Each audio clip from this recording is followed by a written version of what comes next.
Welcome to Aadhira சமையல். ஆதிரா சமையல் இன்னைக்கு நாம சுவையான சிக்கன் குழம்பு எப்படி செய்யறதுன்னு பார்க்கலாம் வாங்க.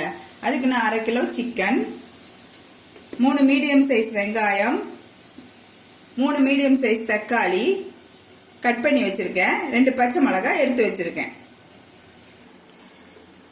இப்போ ஸ்டவ் பற்ற வச்சு கடாயை எடுத்து அடுப்பில் வச்சுக்கலாம். தேவையான அளவு எண்ணெய் ஊற்றிக்கலாம். எண்ணெய் சூடாகட்டும்.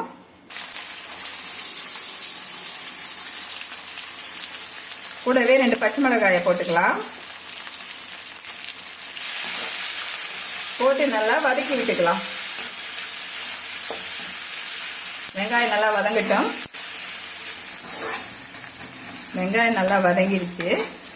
இப்போ அது கூட 1 ஸ்பூன் இஞ்சி பூண்டு பேஸ்ட் சேர்த்துக்கலாம்.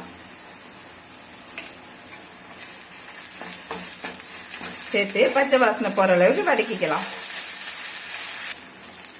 வதங்கிடுச்சு. இப்போ கட் பண்ணி வச்சிருக்கிற தக்காளியை போட்டுக்கலாம். தக்காளியை போட்டு வதக்கிக்கலாம்.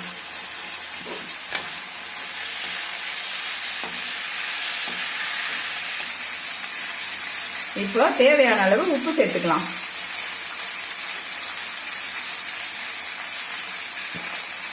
சேர்த்து நல்லா வதக்கி விட்டுக்கலாம்.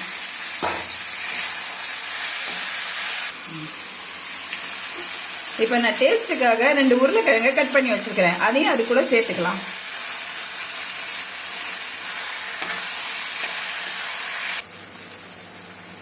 தக்காளி நல்லா வதங்கிடுச்சு.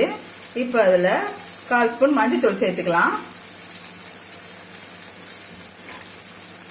காரம் தேவையான அளவுக்கு மிளகாய்த்தூள் சேர்த்துக்கலாம். குழம்பு மிளகாய்த்தூள் சேர்த்துக்கலாம்.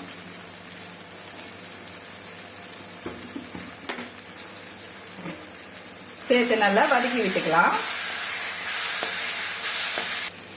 கிளறி விட்டதுக்கு அப்புறம் நம்ம எடுத்து வச்சிருக்கிற சிக்கனை போட்டுக்கலாம்.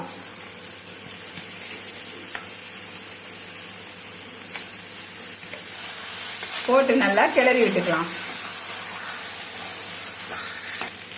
கொஞ்சமா தண்ணி விட்டுக்கலாம். தண்ணி விட்டு நல்லா கிளறி விட்டுக்கலாம்.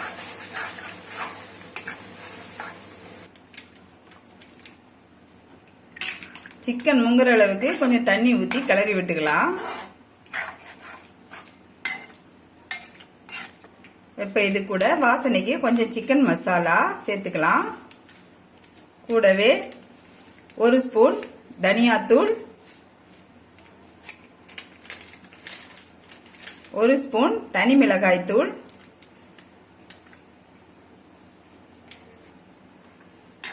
சேர்த்து நல்லா கிளறி விட்டுக்கலாம். இப்போ குழம்பு நல்லா கொதிக்க ஆரம்பிச்சிருச்சு. இது கூட கொஞ்சம் கருவேப்பிலை சேர்த்துக்கலாம்.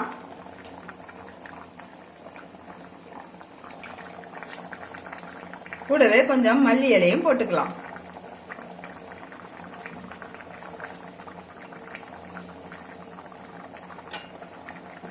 போட்டு கிளறிக்கலாம். சிக்கன் வெந்துருச்சு. இப்போ லேசா எண்ணெய் பிரிஞ்சு வரட்டும். மூடி போட்டு மூடிட்டு லோ ஃப்ளேமில் 5 நிமிஷம் விட்டுக்கலாம். எண்ணெய் நல்லா பிரிஞ்சு வந்துடுச்சு.